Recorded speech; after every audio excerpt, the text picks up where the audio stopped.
Hello everyone. So I opened up my game today and what I found inside was a new event. And basically it just said, "My lord, we rescued an injured merchant while on patrol outside the city this morning.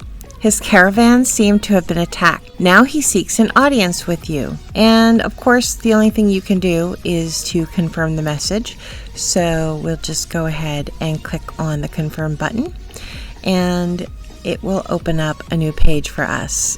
On this page it says, "Esteemed Lord, I am a merchant from the continent in the east. I brought specialties from my hometown to trade in Westeros. 3 days ago, my caravan was attacked by terrifying monsters. I was injured in the confusion and separated from my caravan. I walked for 3 days in the forest before I finally saw your castle. My lord, I'm starving. Can you kindly spare me some food to eat? I promise I'll repay your kindness." You have a choice here, actually 3 choices here. You can accept the request, in which case you need to give him 10,000 grain. You can reject the request, or you can plunder the merchant. And since I'm a nice girl, I'm going to choose to accept the request. Keep in mind that you need 10,000 grain to be able to do that. Otherwise, you have to choose one of the other two. And also remember that when you're getting your grain, if you have troops, they're going to eat up your grain pretty darn quickly. So you'll want to select an amount of grain to free up that is higher than the 10,000 if you've got troops. We're going to go ahead and we're going to choose to accept the request, and then I'm going to go ahead and grab my grain and I will pay the man his 10,000 grain. Now, once I've done that, he says, "You're truly a kind lord. This is the most delicious food that I've ever tasted. Thank you so much. Please accept this token of thanks." And so what you end up getting is 3 red packets, which is a special quest item, along with 25,000 of grain, wood, stone, and iron. Once you've accepted those, you get another screen which says, "Esteemed Lord, I see you have formidable soldiers. Those monsters which terrified me may stand no chance against them. I have a suggestion. If you would send men to help me retrieve my goods, I'm willing to share a portion of it with you as an expression of thanks." And so once again, you have no choice but to choose to help him. Once you've clicked on the word help, you get one more screen in which he says, "I recall abandoning some goods near a mine when we just began to flee. Go and gather at nearby mines." And so you need to gather 10 million resources of any kind. And once you've done that, you can claim 3 more red packets and 25,000 of each of the resources again. So off we go to gather. And in the meantime, I'm also going to show you what happens if you choose to plunder him or to refuse him. So here we are back at the screen where you have your 3 choices, and this time we're going to reject his request and see what happens. And look what happens, guys. We end up getting the exact same rewards that we got before, and it says, "My lord, even so, I'm just thankful to you for saving my life. Please accept this token of my thanks." So go ahead and claim your reward. And once you do that, of course, you're going to get another screen. And the wicked vassal, who looks like Littlefinger, says, "My lord, that merchant abandoned his goods while running away. We can go search for them outside the city. They should be rather valuable." So you have no choice but to go and search outside the city for the valuables. And once you do, we ask the question, "How should we find these goods?" And he says, "We can start by searching the mines nearby. Go and gather at nearby mines." So as you can see, you end up at the exact same place as if you had given him the grain to start with. And now let's be evil and plunder the poor man. So here we are one last time at our 3 choices. Now it's time to plunder the poor merchant. So let's go ahead and plunder him and see what happens when we do. He says, "Please don't do that, my lord. Most of my property was lost in the attack. These are all that I have left. Please have mercy on me." So should we let him go or should we plunder him? Let's go ahead and plunder him because we said we were going to plunder him. So let's go ahead and plunder him. Once we do, he says, God will punish you. The merchant angrily departs from the city, and we get to collect all of the same exact things that we got to collect before. And once we claim those rewards, we get to see the wicked vassal again. He says, "My lord, that merchant abandoned his goods while running away. We can go search for them outside the city. They should be rather valuable." And of course, what we find out is that we are right back exactly where we were with all of the other choices that we've made so far. And we have to ask, how should we find the goods? And he says we can start by searching the mines nearby. Go and gather at the nearby mines. And you still have to gather those 10,000 resources, 10 million resources of any kind. And here we go. One last time, we are going to decide to plunder the merchant. And once we've done that, we get the option to let him go or to plunder him. Let's let him go this time. Thank you for your magnanimity. The merchant leaves a portion of the goods behind and departs from the city. So you're getting the same things as before, guys. Exactly the same.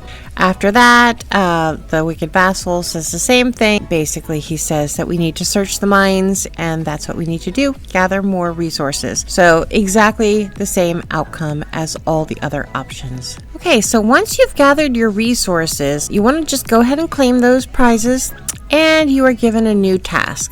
My lord, by following your orders, we have found some goods. However, I think there are more to be found in the rebel groups nearby. Please give the order to clear them out. Go eliminate rebel groups. And so now you see you have to defeat 10 rebel groups. So you need to go and defeat 10 rebel groups. I did the cheaterish way because it's easier and I like to save time. So I actually cheated a bit and I blitzed them all. So that was not quite enough. That actually only gave me 7 out of the 10. So what I needed to do next was to basically use some extra endurance. You need 200 endurance per hit. So that meant we needed 600. I already had 100 there. So I needed to use 5 to give me my 600. And then I blitzed again. And that brings me to where I have defeated enough of the rebel groups. So in this case, you get 5 packets, you get 15,000 gold, and then you get some heals. Congratulations, my lord. We have found a large amount of goods again. Amongst them is an interesting gimmick, a firecracker. I've heard that it can summon an auspicious beast. And there you go, guys. That's how you get your auspicious beast. You go through all these steps. You get your firecrackers and you can get the beast. So what are these? Okay, in the top left-hand corner, you will see a little clock. That clock is a timer. Now, once you've claimed your firecrackers, you have a certain amount of time before that firecracker will expire and you will not be able to use it.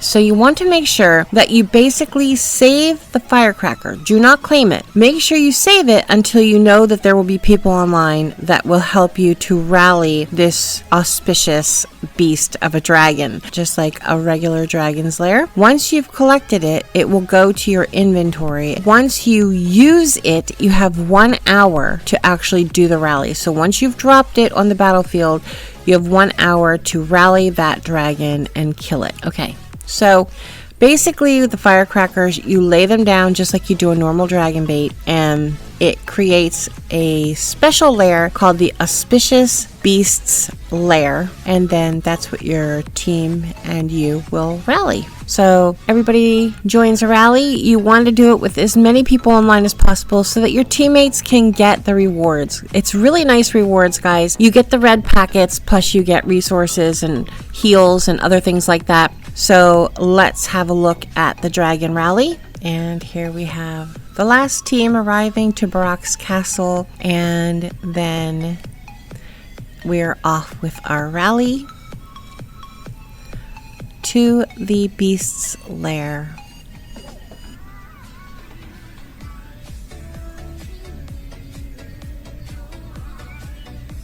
And there you go, guys. That's all there is to that.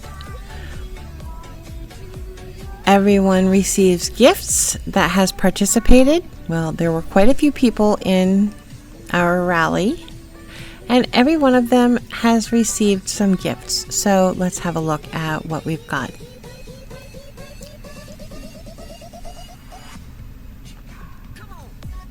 I think probably the most important thing that you're getting from here are those red packets, because they do contain some really nifty new things in them, including some, I believe it's a general token. I have only seen one. Dothraki got it, and that's the only one that I've actually seen anyone get, although I've heard of a couple other people getting them. But so yeah, the red packets are really what you want from these Auspicious Beasts, and let's talk about why. Why do you want those red packets? The red packets actually contain items inside of them. So what you're going to do is you're going to go to your inventory. You can choose to open one, or you can open this entire stack. Just looking at other things in the game, I think it's probably better to open in a stack. So anytime that you can stack items, it seems like you tend to get better rewards from stacked items. So it's a pretty easy event, guys, and I think it's definitely worth it. The only problem that I have is that I have not been online for most of the time when these dragons are available, and also it does cost 600 endurance, so I find it a little bit frustrating that everybody can collect them, but you'll only be able to use a tiny portion of them, and out of the tiny portion you'll actually only be able to do a few of those because you just don't have enough endurance. Tell me what you think, guys. What do you think of this event? Did you like it or did you not like it? I can't wait to hear from you.